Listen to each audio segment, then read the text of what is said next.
Thank you. Thank you very much.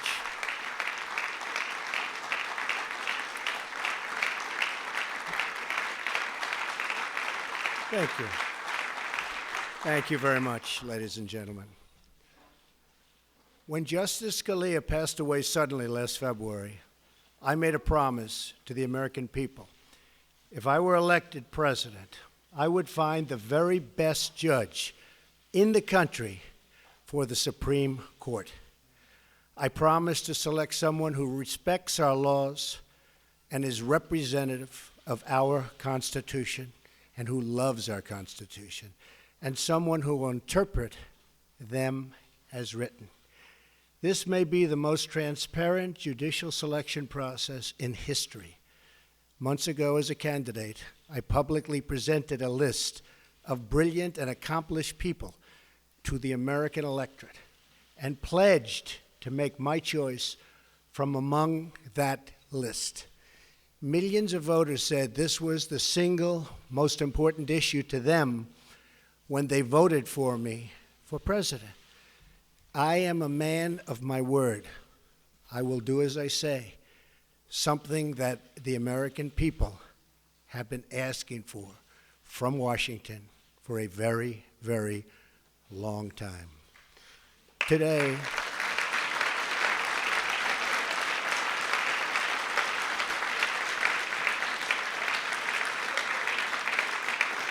thank you.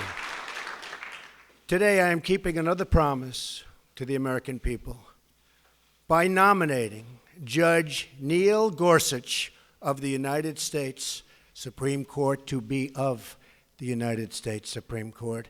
And I would like to ask Judge Gorsuch and his wonderful wife, Louise, to please step forward. Please, Louise, Judge. Here they come. Here they come.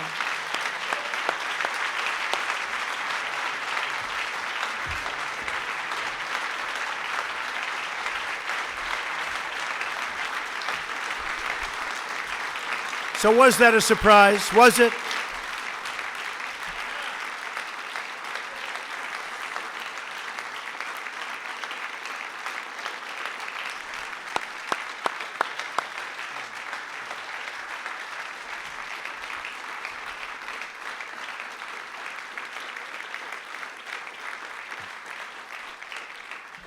I have always felt that after the defense of our nation, the most important decision a president of the United States can make is the appointment of a Supreme Court justice.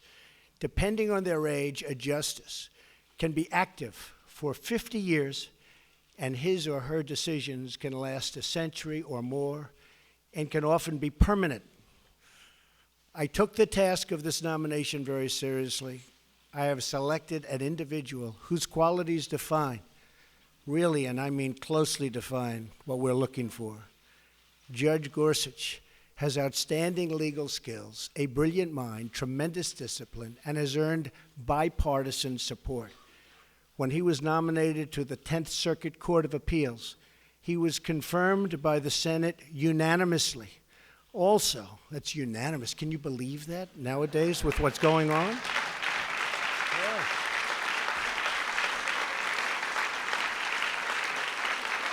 Does that happen anymore? Does it happen? I think it's going to happen, maybe again. Also with us tonight is Maureen Scalia, a woman loved by her husband and deeply respected by all. I am so happy she is with us. Where is Maureen? Please stand up. Thank you, Maureen.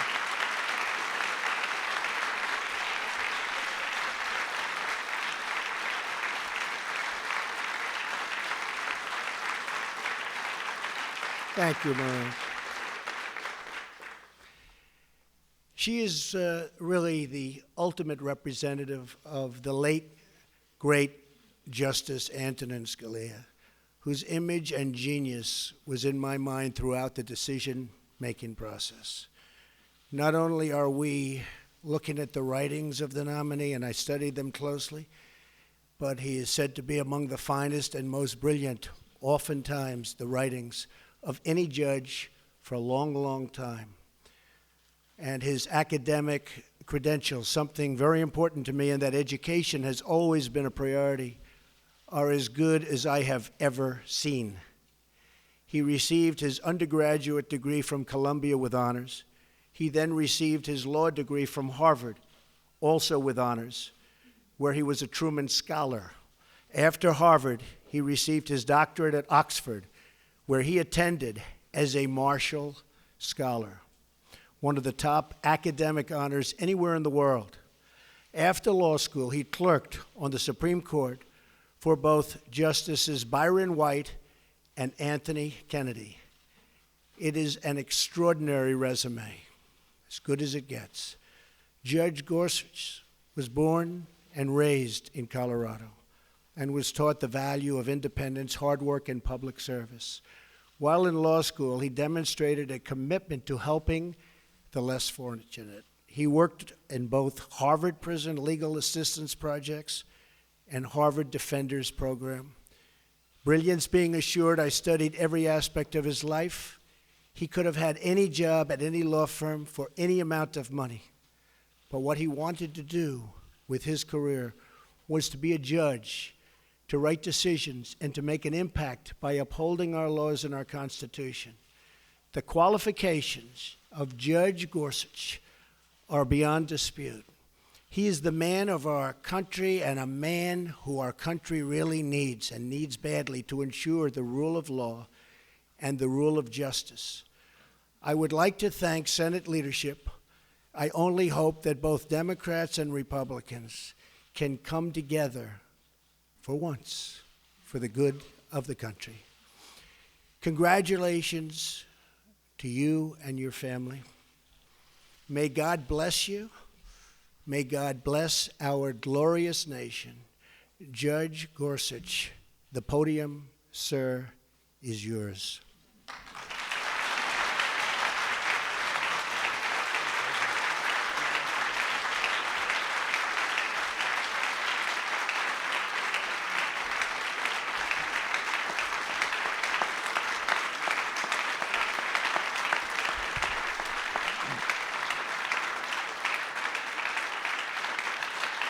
Thank you. Thank you. Mr. President, thank you very much. Mr. President, Mr. Vice President, you and your team have shown me great courtesy in this process, and you've entrusted me with a most solemn assignment. Standing here in a house of history and acutely aware of my own imperfections, I pledge that if I am confirmed, I will do all my powers permit to be a faithful servant of the Constitution and laws of this great country.